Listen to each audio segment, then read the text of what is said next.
Good evening students. आप सभी लोगों का शौर्य एकेडमी के प्लेटफॉर्म पे बहुत बहुत स्वागत है। और हम लोग प्रस्तुत हैं मिशन IAS-PCS 2021 प्री के कार्यक्रम में।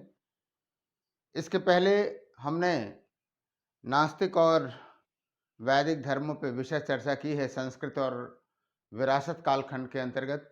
आज हम उसी चर्चा को आगे बढ़ाएंगे और जो लोग इस कार्यक्रम को थोड़ा सा अपेक्षाकृत बाद से शुरू किए हैं उन सभी से मेरा ये सुझाव है उन सबको कि वो लोग एक क्रम से पढ़ें, उसको देखें और उसके फुट पॉइंट्स बनाते जाएं। और अगर कहीं कोई संदेह है, कोई समस्या है तो आप कमेंट बॉक्स में अवश्य करके उसे आप पूछ सकते हैं, है ना।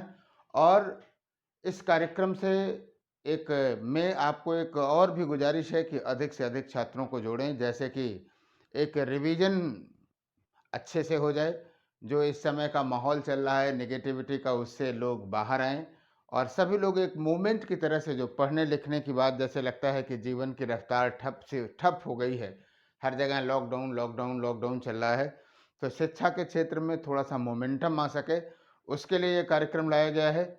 राइट, तो आप लोग अधिक से अधिक लोगों को शेयर करके इससे जोड़िएगा भी और अपने सुझाव भी दीजिएगा, अपनी समस्याएं भी शेयर करिएगा कि अगर कहीं कोई आपको समस्या लगती है। आपको बता दूं कि इस कार्यक्रम के अंतर्गत मेरा जो मुख्य उद्देश्य है वो यही है कि जो प्रमुख टॉपिक्स हैं, जहां से फ्रिक्वेंटली क्वेश्चंस आते हैं, उन पे हम क्या कर रहे हैं, आपको कम से कम एक रिवाइज करा सकें, है ना। और कम से कम वो लेवल आप प्राप्त कर सकें जहां से कम सवाल तो ना गलत हो और यूपीएससी में 30 से 40 सवाल आ जाएं इसमें, और यूपीपीएससी में तो कम से कम 100 सवाल का प्रयास रहेगा कि 100 सवाल आ जाएं। तो आइए आज की चर्चा को हम लोग शुरुआत करते हैं। आज की क्लास में हम लोग चर्चा करने वाले हैं वैष्णव धर्म का, कि ऐतिहासिक काल में आज की चर्चा का जो बिंदु रहेगा हमारे, वो रहेगा कि वैष्णव धर्म का विकास कैसे, वैष्णव धर्म का विकास हुआ और शैव धर्म का कैसे विकास हुआ।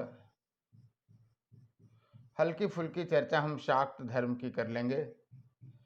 याद रखिएगा कि यहाँ हम दार्शनिक सिद्धांतों पे बहुत चर्चा नहीं करेंगे। दार्शनिक सिद्धांतों पर चर्चा उतनी ही हम रखेंगे जितनी की अपेक्षा है एग्जामिनेशन में पूछे जाने की, है ना। इससे ज़्यादा पढ़ने की ज़रूरत नहीं है। तो फिलहाल आइए हम लोग बात करते हैं कि वैष्णव धर्म की बात करें। जाहिर सी बात है कि वैष्णव धर्म की अगर आप बात करेंगे तो जो विष्णु को आधार, इसके जो आराध्य देव हैं वैष्णव धर्म के जो आराध्य देव हैं वो विष्णु हैं। आराध्य देव विष्णु हैं और विष्णु की उपासना आप जानते हैं कि ऋग्वैदिक युग में ही आपको मिलती है। ऋग्वेद में सूर्य के रूप में, सूर्य का एक रूप होता हुआ करता था विष्णु, और आगे चल करके गर्भरक्षक देवता के रूप में जाने गए। 3 ही कदमों में इन्होंने तीनों लोकों को नाप लिया था, इसलिए उरुगाय कहा गया। ये सारी कहानियां आप वैदिक युग के संदर्भ में जानते हैं। ऋग्वेद में लगभग 100 मंत्रों, 100 सूक्तों की, लगभग 100 सूक्त हैं ऋग्वेद में। लेकिन अभी भी आप ये कह सकते हैं कि सर एक सूर्य के रूप में इसकी उपासना होती थी, स्वतंत्र देव के रूप में तो थे ही नहीं। लेकिन उत्तर वैदिक काल तक आते आते आप देखेंगे, उत्तर वैदिक काल तक आते आते जो त्रिदेव हुआ, उत्तर वैदिक काल तक आते आते एक त्रिदेव की अवधारणा हुई। तो आप बताएंगे कि त्रिदेव में कौन कौन से लोग थे, कमेंट करके बताएं। आसान सा सवाल है। ब्रह्मा, विष्णु और महेश।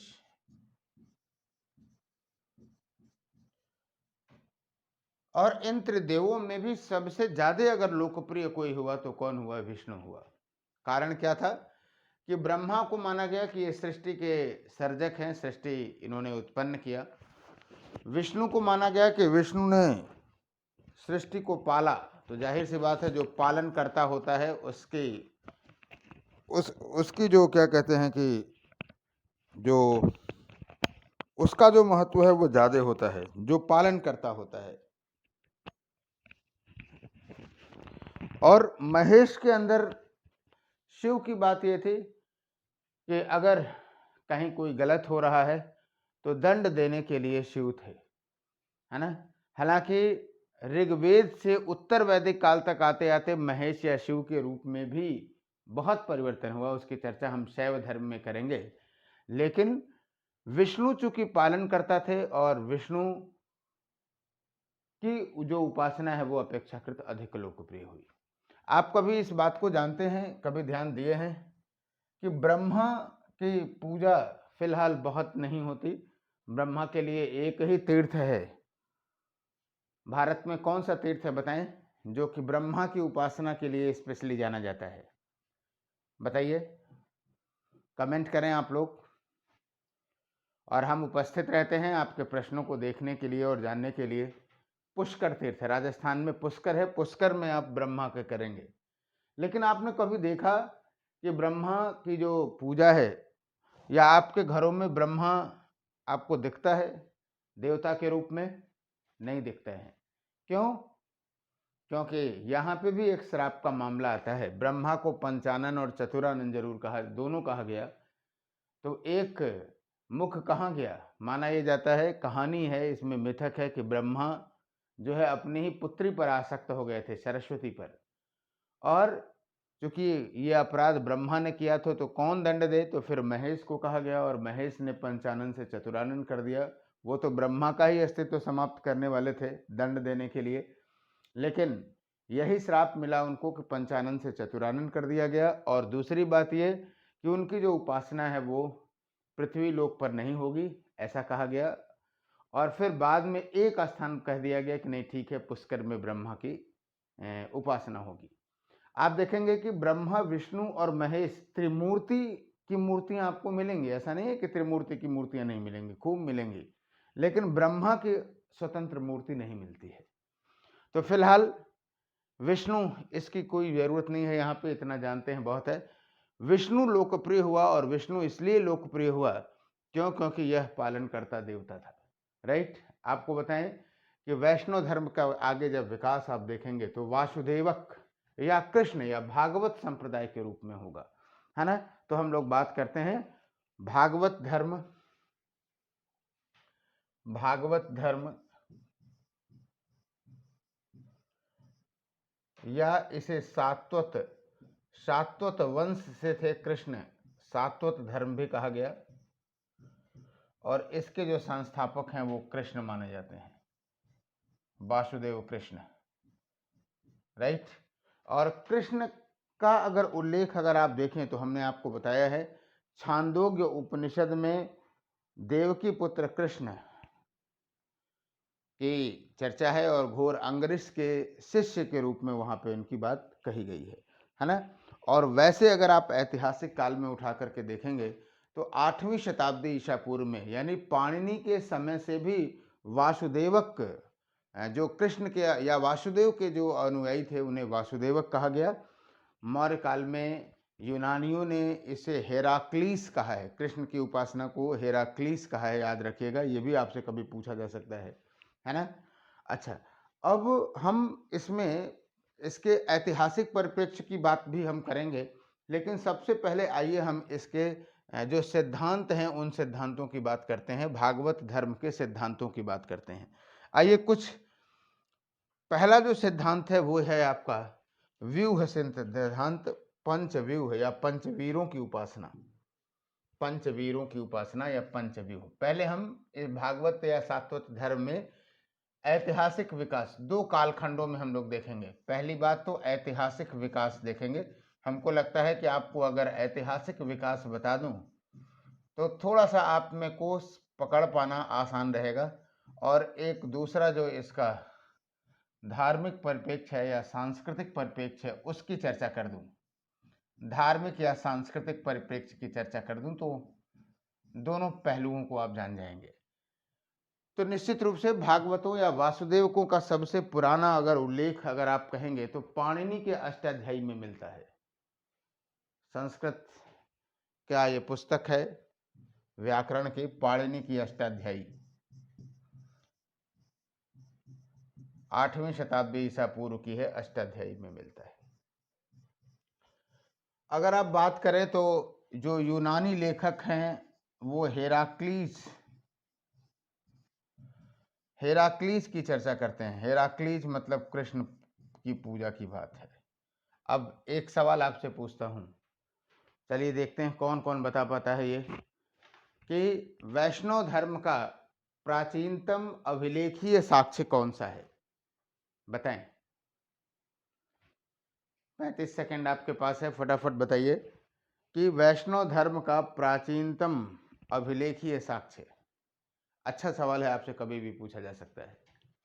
तो जो प्राचीनतम अभिलेखीय साक्ष्य है वो है आपका मौर्योत्तर काल में बेसनगर, हेलियोडोरस का बेसनगर अभिलेख। कई तरीके से ये पूछा जा सकता है प्रीलिम्स के पॉइंट ऑफ व्यू से। हेलियोडोरस का बेसनगर अभिलेख, बेसनगर अभिलेख,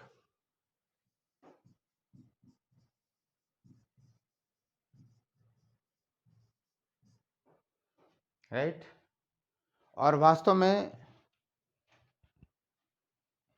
भागभद्र, शुंग शासक भागभद्र के शासनकाल का था। कई डायमेंशन है, इसलिए बहुत ध्यान से सुन लीजिए इस बात को, यहाँ से कई सवाल पूछे जा सकते हैं।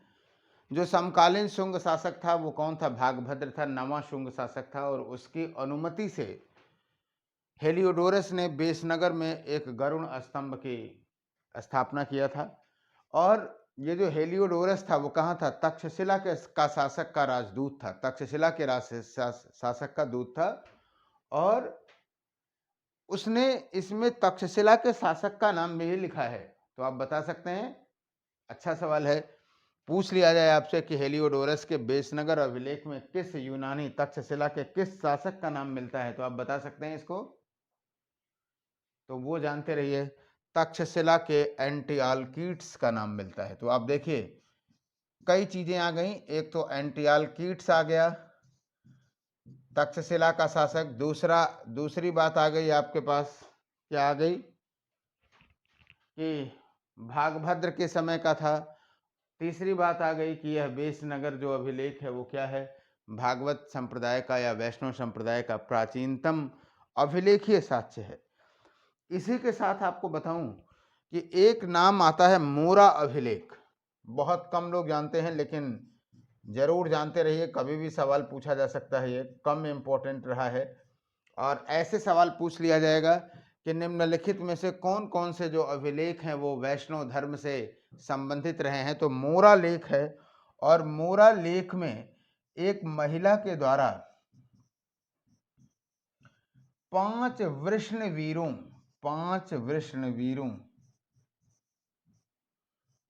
की उपासना की चर्चा है, अभी हम चर्चा करने वाले हैं पंचव्यूह और चतुर्व्यूह की। पहले हम वही जा रहे थे चर्चा करना, लेकिन हमने सोचा कि ऐतिहासिक परिप्रेक्ष्य आपके लिए आसान रहेगा, तो पहले इसको हम चर्चा कर लें फिर बात करें। इसके अतिरिक्त आपको बताएं कि नागनिका का नाना घाट अभिलेख, ये कुछ बड़े फेमस हैं, ऐसा नहीं है कि इतने ही हैं, बहुत सारे आपको मिलेंगे, लेकिन नागनिका का नाना घाट अभिलेख ये संकर्षण की पूजा से संबंधित है। संकर्षण की पूजा करता है, संकर्षण की पूजा का उल्लेख है इसमें। और वास्तव में संकर्षण की भी उपासना पंचव्यूहों के अंतर्गत होती है, इसलिए ये भी वैष्णव धर्म से संबंधित है। और अगर हम बात करें तो गुप्त युग की, तो गुप्त युग में तो आप जानते हैं कि वैष्णव धर्म के विकास के लिए ये एक तरह से क्या कहते हैं कि स्वर्णिम अवसर था। क्यों, क्योंकि गुप्त शासक जो थे वो क्या थे, वैष्णव धर्म अनुयायी थे, अधिकांशतः परम भागवत की उपाधि धारण करते थे। गरुण उनका सील था, तो गरुण आप जानते ही हैं, है विष्णु का वाहक है, तो निश्चित रूप से आप कह सकते हैं कि ये भी वैष्णव धर्म के प्रति झुकाव को बताता है ये, है ना। और स्कंद गुप्त का भीतरी अभिलेख स्पेशली जानते रहिए, 2-3 अभिलेखों की बात करेंगे यहाँ पे। स्कंद गुप्त के भीतरी अभिलेख,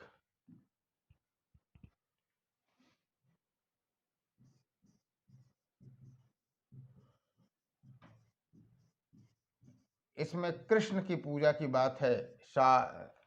स्कंद गुप्त की का भीतरी अभिलेख, गाजीपुर में है ये भीतरी लेख। और स्कंद गुप्त का ही जूनागढ़ अभिलेख, स्कंद गुप्त का जूनागढ़ अभिलेख, जूनागढ़ अभिलेख ये भी वैष्णव धर्म के विकास से संबंधित है। और भीतरी लेख में सारंगिन वर्ड यूज किया गया है कृष्ण के लिए, सारंगिन, है ना। तो ये सारी चीजें आपको बता रहा हूं। जैसे चंद्रगुप्त द्वितीय का मेहरौली अभिलेख, यह भी वैष्णव धर्म से ही है, दिल्ली वाला जो है चंद्रगुप्त द्वितीय का मेहरौली अभिलेख, मेहरौली अभिलेख, ये सब एकदम से पॉइंट आउट किए रहिए। और जब यहाँ से सवाल पूछेगा तो तुरंत आप लगाइएगा कि ये प्रमुख अभिलेखीय साक्ष्य हैं जो कि वैष्णव धर्म की उपासना की बात करते हैं, है ना। और ऐसा नहीं है कि केवल यही इतने अभिलेख हैं, ऐसे आपको बहुत सारे अभिलेख और सिक्के मिल सकते हैं, लेकिन ये प्रमुख साक्ष्य हैं जो कि वैष्णव धर्म के विकास की सूचना आपको देते हैं या वैष्णव धर्म के प्रचलित होने की सूचना आपको देते हैं। अब सवाल इस बात की है कि इसकी कुछ अवधारणाओं को यहाँ पे समझा जाए जो कि बहुत आवश्यक है।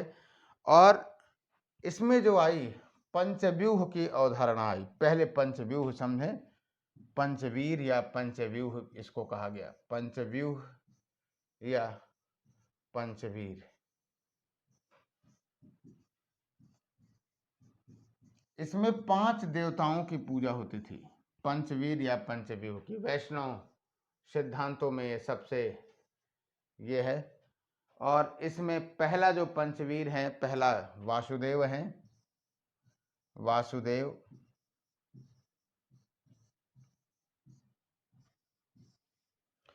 दूसरे हैं आपके संकर्षण,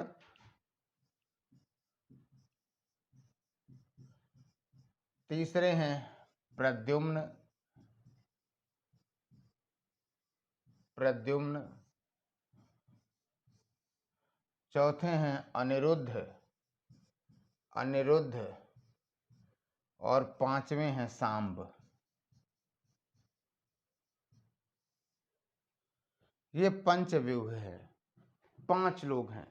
और आपको एक बात बताऊं बहुत अच्छे ढंग से कि इसमें से सांब को हटा दीजिए तो चतुर्व्यूह हो जाएंगे।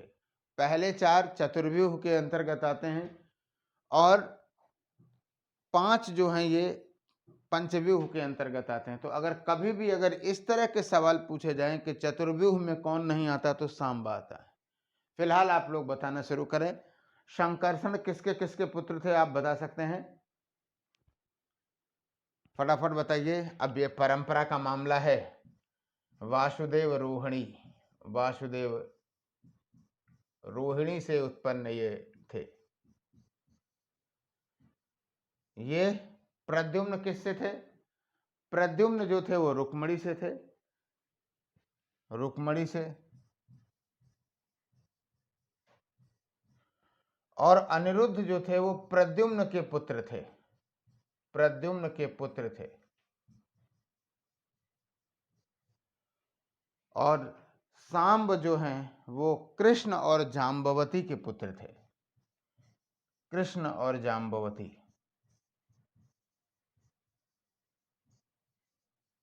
जाम्बवती के पुत्र थे। एकदम जानना जरूरी है। वासुदेव शंकरषण वासुदेव और रोहिणी के थे, प्रद्युम्न वासुदेव और रुक्मणी, कृष्ण और रुक्मणी के थे, अनिरुद्ध प्रद्युम्न के पुत्र थे, और सांब जो हैं वो कृष्ण और जाम्बवती के पुत्र थे। कभी भी कोई भी पोर्शन पूछा जा सकता है। अब आपको एक चीज और बताऊं कि इन पंचव्यूहों में स्पेशली जानते रहिए, जो वासुदेव को अगर आप जानेंगे तो वहीं से सारी बातें निकल जाएंगे। वासुदेव की जो उपासना है वो 6 चीजों के लिए की जाती थी, बल विद्या, बल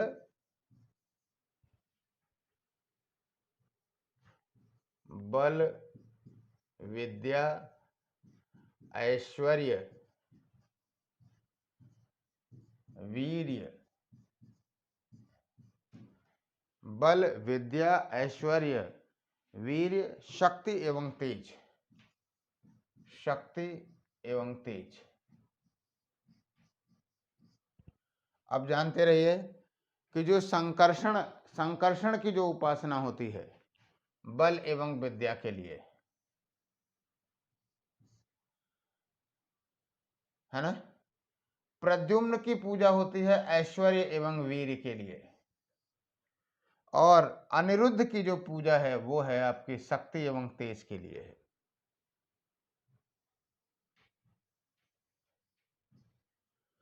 और जो सांब, आप कह सकते हैं जो सांब की पूजा है वो सामान्य सबके लिए है, लेकिन चतुर्व्यूह में इन चारों में कंफर्म जानते रहिए ये है। तो पंचव्यूह और चतुर्व्यूह क्लियर हो गया। देवताओं को बहुत दार्शनिक सिद्धांत हमने आपको कहीं नहीं बताया है और बताने की जरूरत भी नहीं है। सिर्फ आप इतना जानते रहिए कि पंचव्यूह और चतुर्व्यूह क्या है, क्योंकि यहां से सवाल उठे हैं और फिर से उठ सकते हैं। पहली चीज तो ये जानिएगा कि चतुर्व्यूह में सांब नहीं आते, है ना, और सांब स्पेशली फिर वो ईरानी देवताओं में माने गए, इसलिए भी बहुत सारे लोग नहीं हैं। जाम्बवती शूद्र कन्या रही हैं, तो इसकी वजह से भी चतुर्व्यूह में सांब को निकाल दिया गया है। और बाकी इतना तो अंदर नहीं घुसना चाहिए कि किसके किसके लिए थे, लेकिन मैंने एक ही बता दिया, बल, विद्या, ऐश्वर्य, वीर्य, शक्ति और तेज। एक जैसी शब्दावलियां हैं, एक दो बार अगर आप पढ़ेंगे तो क्लियर कट समझ में आने लगेगा, राइट। इसके अतिरिक्त आपको बताऊं कि अगर हम चर्चा करें वैष्णव धर्म में अवतारवाद की, कई बार सवाल यहां से पूछता है अवतारवाद।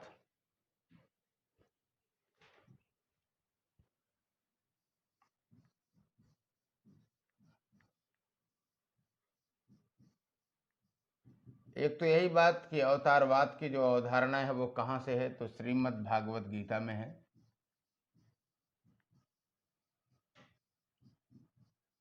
आपने वो प्रसिद्ध श्लोक सुना होगा महाभारत में, यदा यदा हि धर्मस्य ग्लानिर्भवत भारत अभ्युत्थानम अधर्मस्य तदात्मानं सृजाम्यहम्, कि जब जब अधर्म की हानि होती है, धर्म की हानि होती है ना, और अधर्म का अभ्युत्थान होता है, तब तब हम जो है क्या कहते हैं कि धर्म की रक्षा के लिए हमारा अवतार होता है। तो श्रीमद् भागवत गीता में अवतारवाद की चर्चा आप कह सकते हैं कि है। और कितने अवतार हुए ये तो आप जानते हैं, 10 अवतार काफ़ी फेमस हैं, लेकिन अगर आप देखें कुछ ऐसे हैं जैसे अमरकोश हैं, गीत गोविंद हैं, तो उसमें अवतारवाद का मतलब सिंपल सी बात अगर एक लाइन में हम ये कहें तो आप ये कह सकते हैं कि विश्व कल्याण के लिए, जैसे बोधिसत्व है वैसे ये भी है कि विश्व कल्याण के लिए हेतु या अधर्म के नाश के लिए, दोनों चीजें हैं, अधर्म के नाश के लिए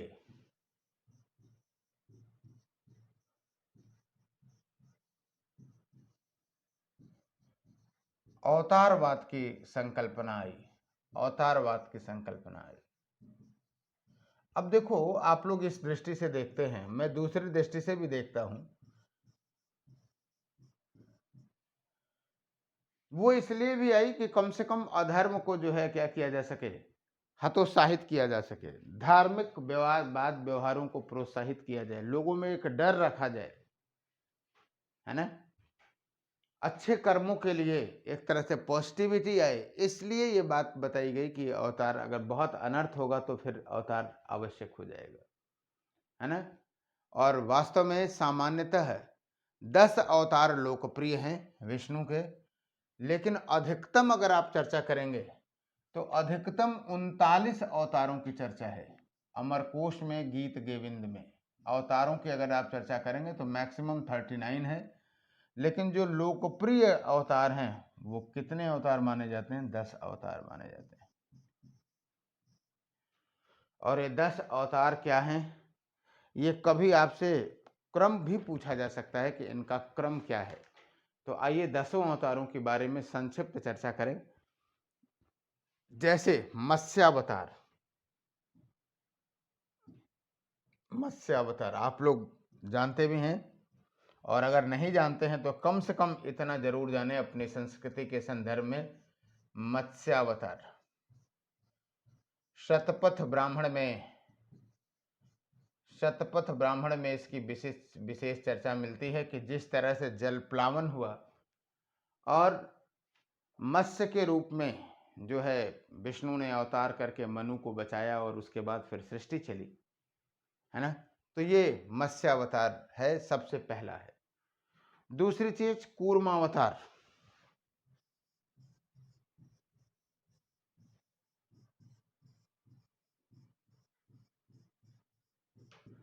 दूसरा अवतार कूर्मावतार है। समुद्र मंथन में के रूप में आप कह सकते हैं के समय में विष्णु ने कूर्म के रूप में मंदराचल पर्वत का रूप धारण किया, तो कूर्मावतार है ना।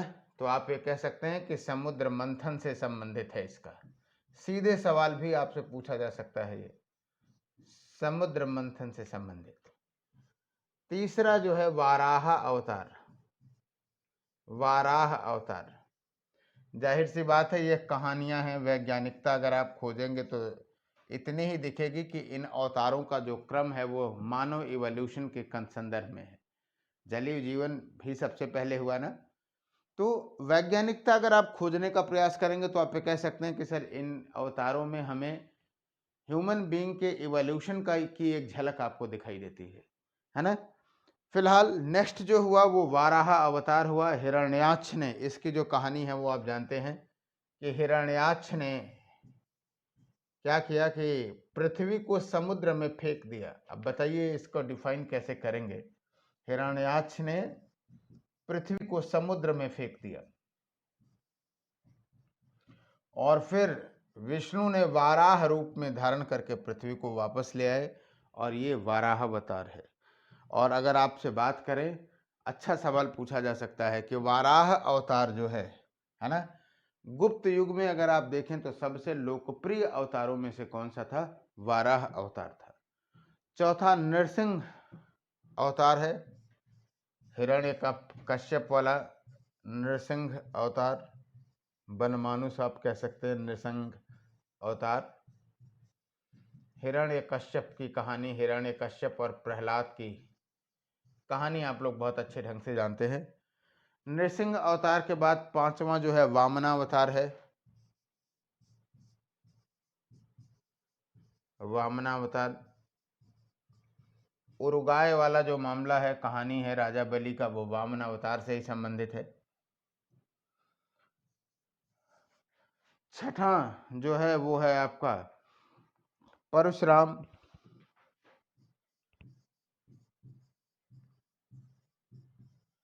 सातवां राम, सबसे फेमस रहा ही है। और आठवां जो है आपका कृष्ण है। नवां बुद्ध है। और 10वां अभी होना है। अब कब होगा? 10वां होगा कल्कि का है, कल्कि अवतार। कलयुग जब चरम पे हो जाएगा तब आएगा, अब इससे ज्यादा घोर कलयुग कब होगा, है ना। तो आपको इनका क्रम पूछा जा सकता है आपसे, तो आपको पता होना चाहिए शुरुआती दौर में। और अगर वैसे देखें तो एक जो ह्यूमन बीइंग्स का जो मानव जीवन का इवोल्यूशन है वही आपको दिखाई देगा, है ना। जैसे अगर आप देखें तो जलीय जीवन से ही शुरुआत होता है, उसके बाद रेप्टाइल्स हो जाएंगे, है ना। तो उसके बाद बड़े जीव होंगे, फिर जनमानुष होंगे, फिर ड्वार्फ्स होंगे, परशुराम राम, ये आदिम समाज का हो जाएगा, ये सभ्य समाज का हो जाएगा, ये संपूर्ण समाज का हो जाएगा। इस तरह की वैज्ञानिकता लोग कहते हैं, लेकिन मुझे वाद विवाद या पांडित्य में नहीं जाना है। मुझे सिर्फ इतने में जानना है कि अगर आप इतना जानते हैं तो बहुत आसानी से कर सकते हैं, है ना। अब आइए एक मुद्दा आता है वैष्णव धर्म का या आंदोलनों का। अगर आप स्पेशली देखें तो दक्षिण भारत में कई बार ये सवाल पूछा हुआ है। 8वीं शताब्दी में अगर आप देखें तो दक्षिण भारत में वैष्णव आंदोलन, दक्षिण भारत में वैष्णव आंदोलन,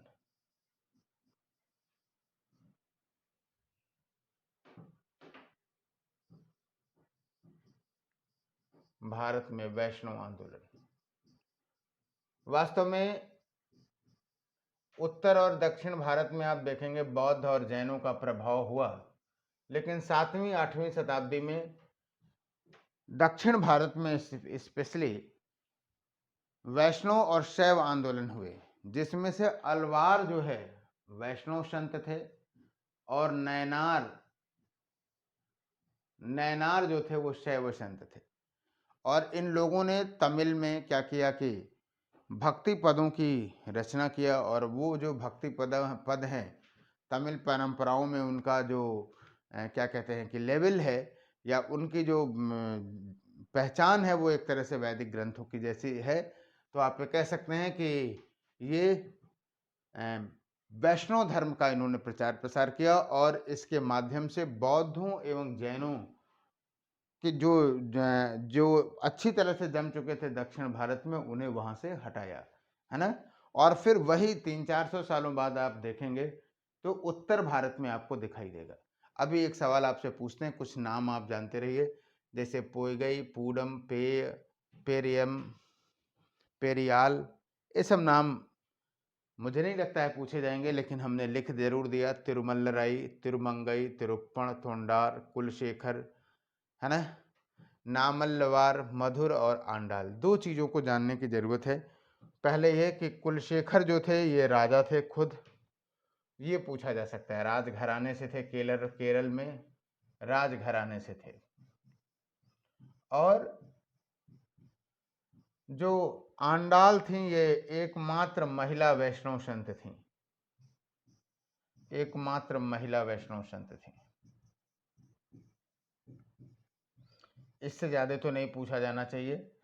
आप लोग यही गलत करके चले जाते हैं वैष्णव संत में कि अलवार को शैव लगा देंगे, तो कम से कम ये ना करेंगे। ये प्रमुख बार जो है वैष्णव संत उस समय में रहे हैं, ठीक है। अब आइए हम लोग बात करते हैं शैव धर्म की, बात करते हैं शैव वैष्णव के बाद नेक्स्ट जो है वो शैव रिलीजन की चर्चा करते हैं। ऐसे ही थोड़ी बहुत चर्चा कर लिया जाए शैव धर्म पे।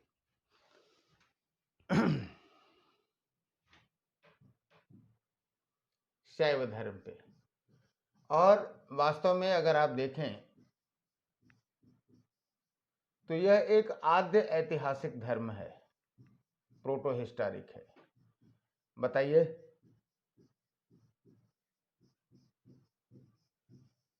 आद्य ऐतिहासिक धर्म है। कैसे?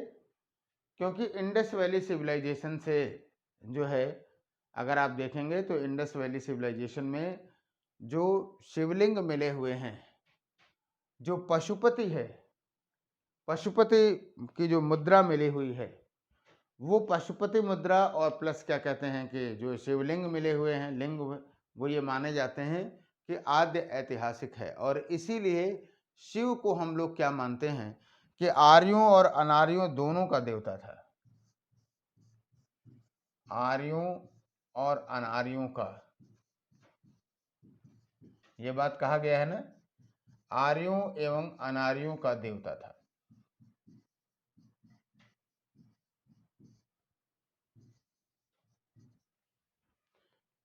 श्योर, यानी इंडस वैली सिविलाइजेशन से आपको यहां से मिल जाएगा। ऋग्वेद में अगर आप बात करें तो ऋग्वेद में बहुत लोकप्रिय नहीं था। ऋग्वेद में मात्र 3 सूक्त थे, और वो भी इसकी जो उपासना होती थी सिर्फ डर की वजह से होती थी कि कहीं ऐसा ना हो जाए कि क्रोधित हो जाएंगे, है ना। तो रुद्र की जो उपासना है मात्र 3 सूक्त थी ऋग्वेद में, और रुद्र के रूप में थे, और इनकी जो उपासना होती थी रुद्र के रूप में थे, और उपासना है वो डर की वजह से होती थी। एक बात बहुत अच्छे ढंग से जानते रहिएगा कि वैदिक युग में शिवलिंग के साक्ष्य नहीं मिलते हैं लिंग के रूप में, है ना। और जिस रूप में हम लोग शिवलिंग की उपासना करते हैं वो तो काफी बात का है। इंडस वैली सिविलाइजेशन में कुछ ऐसे हैं जिसे हम मान सकते हैं कि ये शिवलिंग रहा हो, है ना। लेकिन रुद्र इसमें जो पूजा है वो पशुपति के रूप में है। लेकिन जब हम उत्तर वैदिक युग में आते हैं, क्या कहते हैं, अरे उत्तर वैदिक युग में, तो उत्तर वैदिक युग में एक प्रकरण आता है शतरुद्रीय प्रकरण। शतरुद्रीय प्रकरण नाम ही है कि शिव के 100 नाम हैं। और शतरुद्रीय प्रकरण में आते आते आप देखेंगे कि रुद्र का जो स्थान हो गया वो किसके रूप में हो गया, शिव और मंगलकारी के रूप में हो गया। शिव और मंगल, बहुत सारी कहानियां हैं, वो जानने की जरूरत नहीं है यहाँ पे। शिव और मंगलकारी रूप में हुआ, और यही वजह है कि शिव की जो उपासना है वो काफी लोकप्रिय हुई। आप जानते हैं जो परंपरा में ये माना गया कि शिव बहुत जल्दी ही क्या कहते हैं कि प्रसन्न हो जाते हैं, और इसलिए जो भी इनसे वरदान मांगा जाता था वो तुरंत दे देते थे। ये सारी बहुत सारी कहानियां हैं, वो कहानियां यहाँ जानने की जरूरत नहीं है। ऐतिहासिक विकास के रूप में अगर आप जाने तो उतना बहुत है। क्लियर है आपको। एक बात और भी फैक्ट अच्छा से बताता हूँ, ये नोट कर लीजिए कि अगर आपसे ये पूछा जाए कि शिवलिंग, चलिए मैं एक सवाल पूछता हूँ, देखते हैं कोई बता सकता है। एक क्वेश्चन लिखिए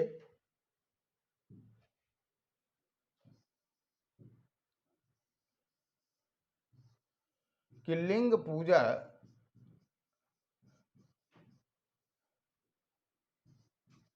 का सबसे प्राचीन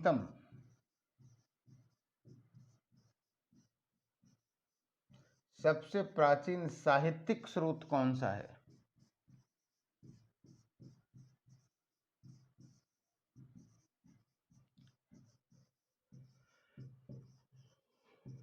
साहित्यिक स्रोतों की अगर हम बात करें तो सबसे पहले कौन सा आपको मिलेगा, तो आपको बताऊं ये है पूरा पौराणिक है, और मत्स्य पुराण में आपको मिलता है। मत्स्य पुराण में।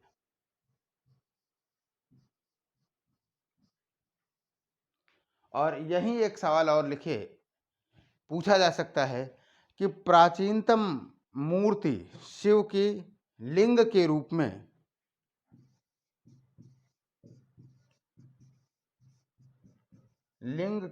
में प्राचीनतम मूर्ति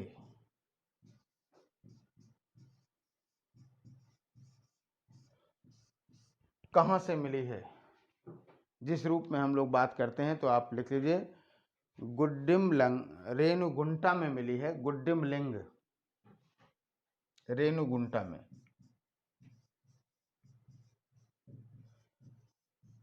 और आपको बताऊं कि जो सामान्य इंडस वैली सिविलाइजेशन से जो प्राप्त लिंग है वो ऐतिहासिक काल में मतलब उसे बहुत ज़्यादा मान्यता प्राप्त नहीं है। इसलिए जब ये सवाल पूछा जाएगा लिंग के रूप में मूर्ति, तो आप रेणुगुंटा लिंग को ही लिखिएगा, है ना। उसे सीधे आद्य इतिहास विकल्प में ही नहीं रहेगा, क्योंकि एग्जामिनर भी विवाद बच के या विवाद को हटा करके ही करना चाहते हैं। और यूनानी लेखकों में अगर आप देखें तो डायनेसियस, शिव जो है वो डायनेसियस के रूप से काफी फेमस है। डायनेसियस, क्लियर है। और अगर अभिलेखीय साक्ष्यों के रूप में अगर आप देखें तो अगर अभिलेख देखें, सिक्का देखें, तो सबसे पुराना जो है वो विम कडफिसेस का है, जिसके सिक्कों पर नंदी और त्रिशूल के प्रतीक चिन्ह मिले हुए हैं। और बाकी तो मथुरा का चंद्रगुप्त द्वितीय का जो मथुरा लेख है वो स्पेशली शैव संप्रदाय के लिए है ना। और बाकी ऐसे कई सारे आपको अभिलेख मिलेंगे अगर आप इतिहास के कालखंड को पढ़ते हैं। लेकिन पहला अगर पूछा जाए तो मथुरा लेख को आप मान सकते हैं कि मथुरा लेख से शैव शैव के और स्पेशली पशुपति संप्रदाय के प्रचलित होने के साक्ष्य मिलते हैं। तो सिक्के में आपने लिख दिया किसका, विम कडफिसेस का लिख दिया। और जो लेख हमने आपको पूछा तो आपको बताया कि चंद्रगुप्त द्वितीय का जो है मथुरा लेख है। इसके अलावा अगर आप लेख मिलता है खोज लीजिए, उदयगिरी खंडगिरी के बहुत सारे लेख आपको एक दो मिल जाएंगे, तो वो उतना महत्वपूर्ण नहीं है। मेन चीज अगर इतने तथ्य आप जानते हैं तो परीक्षा में इससे बाहर नहीं आना चाहिए। क्लियर है। अब आइए हम लोग कुछ बात कर लेते हैं, शैव धर्म के संप्रदायों की चर्चा कर लेते हैं। शैव धर्म के संप्रदायों की,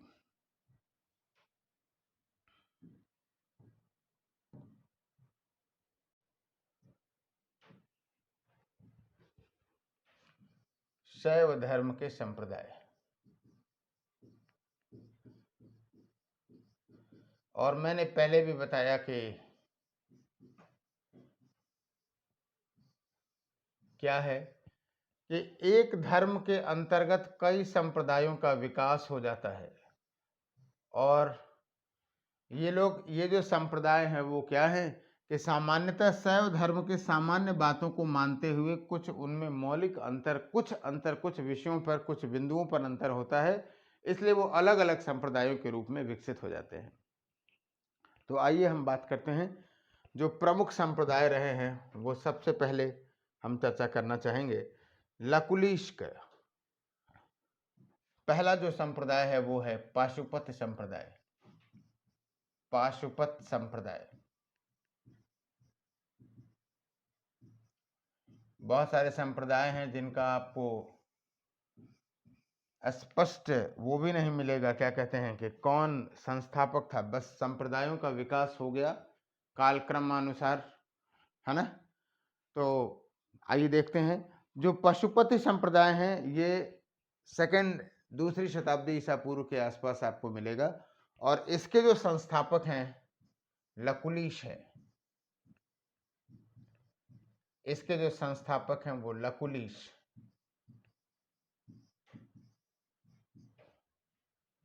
राइट। और आपको बताएं कि एक इनका जो लकुलिश का जन्म स्थान है कायावरोहण। चलिए बताइए कायावरोहण कहाँ है। पूछा जा सकता है सीधे कायावरोहण किससे संबंधित है, तो जाहिर सी बात है बौद्ध धर्म जैन धर्म नहीं लगाइएगा, वो किससे है, पशुपति संप्रदाय से है। और ये लकुलिश का जन्म स्थान है और ये है गुजरात में। कहाँ है कायावरोहण, गुजरात में है। गुजरात में है लकुलिश का जन्म स्थान, है ना। और ये लोग क्या रखते थे कि एक हाथ में एक डंडा रखते थे, जैसे डंडी महाराज होते हैं ना, लगुण जिसको कहते हैं, हाथ में एक लगुण रखते थे, ये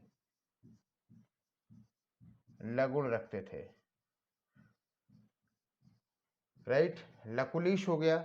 और स्पेशली जो चंद्रगुप्त द्वितीय अगर हम बात करें तो चंद्रगुप्त द्वितीय का जो मथुरा लेख है उसमें पशुपति संप्रदाय की चर्चा है, विशेष रूप से चंद्रगुप्त द्वितीय के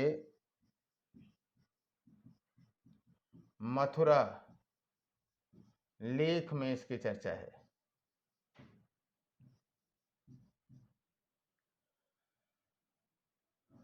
और यहाँ पर इसके दो आचार्यों की चर्चा है पशुपति संप्रदाय के। और ये बताया जाता है कि मथुरा जो है पशुपति संप्रदाय का एक बहुत प्रमुख जो है केंद्र रहा था। ठीक है, बहुत है, इतना आप जाने। इसके बाद एक कपालिक संप्रदाय का उदय हुआ।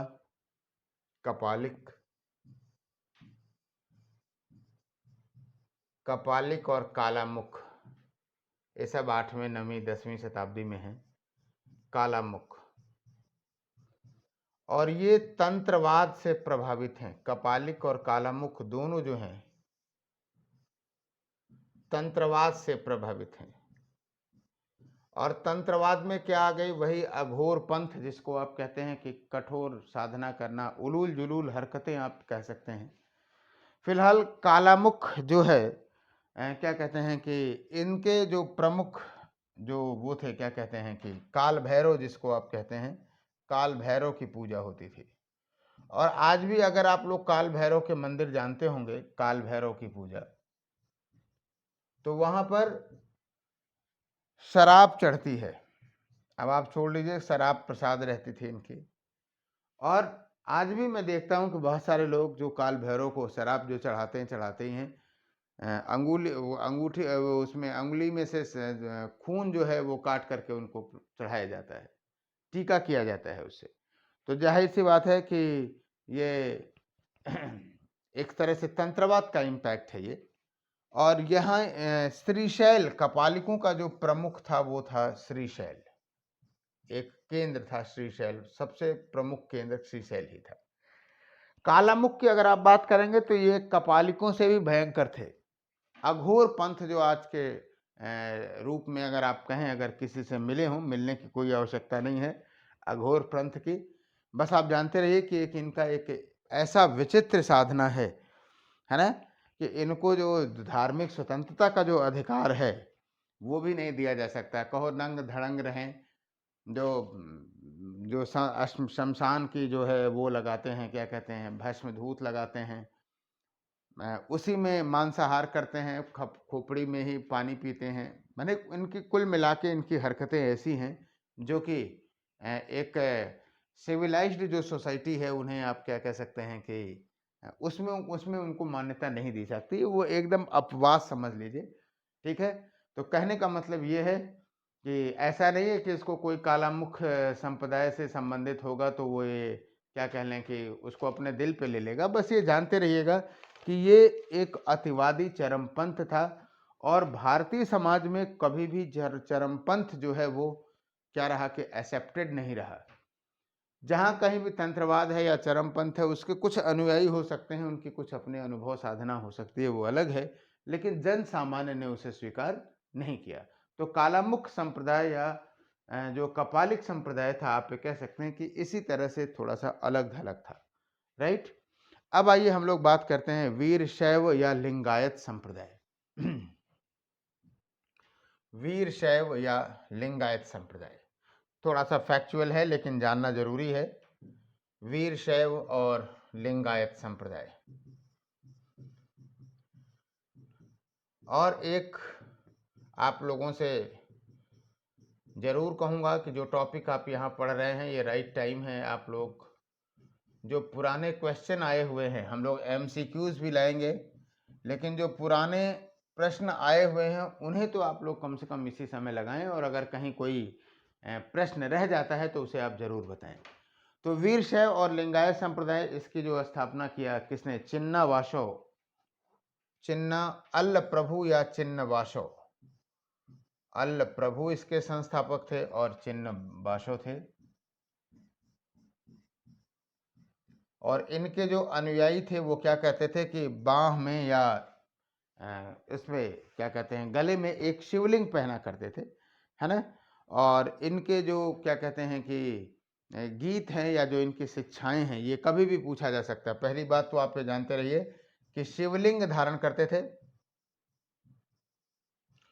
और इनकी जो शिक्षाएं हैं ये वचन शास्त्र कन्नड़ भाषा में स्पेशली ज्यादा रही हैं, वचन शास्त्र कहलाते थे। कन्नड़ एरिया में, कर्नाटका में, महाराष्ट्र में रहे हैं लिंगायत संप्रदाय, तो स्पेशली जानते रहिएगा कि कन्नड़ भाषा में है और वचन शास्त्र हैं ये। और निश्चित रूप से जो भक्ति आंदोलन से प्रभावित रहे हैं ये भी, जाति प्रथा या किसी भी प्रकार के विभाजनों को या जो सामाजिक रूप से डिस्क्रिमिनेशंस हैं, भेदभाव है, उसको ये नहीं मानते हैं। निष्काम कर्म की बात ये भी स्वीकार करते हैं। ठीक है, तो वीर शैव एवं लिंगायत संप्रदाय हो गया। एक संप्रदाय आया, कई बार सवाल यहां से पूछा हुआ है, नाथ संप्रदाय की चर्चा करना चाहूंगा। 10वीं 11वीं शताब्दी की बात कर रहा हूं, नाथ संप्रदाय। और सच पूछे तो जो आपके योगी आदित्यनाथ जी हैं वो भी नाथ संप्रदाय के ही हैं। तो आप सोच लीजिए कि सन्यासी भी जो है वो क्या हो गए कि राजनीति में चीफ मिनिस्टर बने हुए हैं। हालाँकि संस्कृति को उससे जोड़ने की ज़रूरत नहीं है। ये समय के साथ परिवर्तन है, क्योंकि राजनीति जो है वो अपने विचारों को या अपनी बात को कहने का एक कह सकते हैं कि इस समय सबसे प्रभावी माध्यम है। तो हो सकता है कि संत लोगों का आना राजनीति में जो उसकी सार्थकता है इसी संदर्भों से देखी जा रही हो। लेकिन परंपरा के हिसाब से अगर आप देखेंगे, आध्यात्मिक दृष्टि से देखेंगे, तो नाथ जो संप्रदाय है वो भी एक शैव धर्म को मानने वाला था। और इसके जो संस्थापक हैं, पता नहीं क्यों इस बात में विवाद है, जबकि विवाद नहीं होना चाहिए। शायद एनसीईआरटी में कहीं लिख दिया हुआ है, लेकिन इसके संस्थापक हैं मत्स्येंद्र नाथ। आप कहीं से भी पूछा जाए, ये सवाल हमारे पास 2-4 महीने पहले घूमते-घूमते आया था कि सर क्या माना जाए? किसी कमीशन में काफ़ी विवाद था लेकर के, बहुत सारे लोगों ने इसको दिखाया था कि सर मत्स्येंद्र नाथ नहीं, गोरखनाथ हैं ये। लेकिन आपको बता दें कि मत्स्येंद्र नाथ ही संस्थापक हैं, 10वीं शताब्दी में है, 10th सेंचुरी में है।